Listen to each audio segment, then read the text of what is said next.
L'autorité de l'État est aujourd'hui complètement bafouée sur l'ensemble du territoire national. Hormis le président de la République, toutes les autres autorités sont considérées comme étant des menteurs et des voleurs d'argent public. On en a souvent des parlementaires qui ne peuvent même pas vous lire un projet de loi. Ils sont nombreux, ils sont élus là parce qu'ils sont populaires au village, parce que chaque fois qu'il y a un décès, on les voit. Chaque fois qu'il y a un mariage, on les voit. Bon, ça c'est bien. Un parlementaire doit être élu sur quelle base? Non, ça, je dis déjà, ça c'est bien. Mais quand même, il faut quand même des gens qui ont un certain niveau.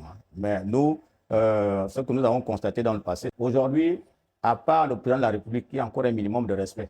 Parce qu'il fait et défait les rois. Mais les ministres sont respectés par qui? Les gouverneurs sont respectés par qui? Les préfets sont respectés par qui? Les sous-préfets sont respectés par qui? On est dans un pays où souvent le maire, même pour avoir le carburant, pas mendier même le carburant à ces sociétés-là. Lorsqu'on organise le 17 août, c'est souvent le ministre du coin qui vient.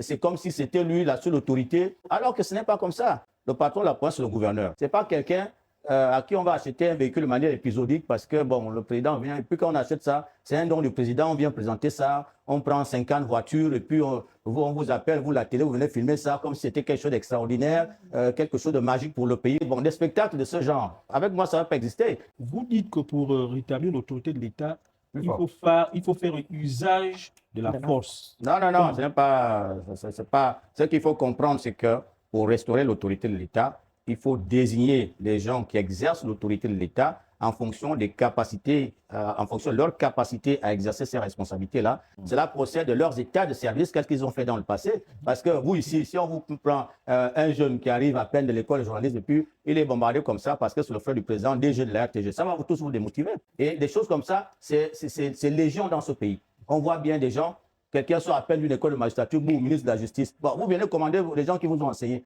Ça va donner quel effet? Quelqu'un sort à peine d'une école avec vous, directeur général de ceci, directeur général de cela. Bon, on ne sait pas d'où ça sort. Alors, moi, je suppose que si on vous a retenu là, c'est en fonction de ça. Maintenant, s'il y a certains parmi vous qui n'ont pas été retenus comme ça et donc qui ne comprennent pas le sens de ce que je propose là, ça pourrait m'inquiéter. Est-ce que vous voulez dire que dans ce pays, on a vu des présidents d'assemblée qui n'arrivent même pas à lire un discours? On a vu à la conférence des maires des gens qui reprennent le Gabon, qui ne savent même pas lire un discours.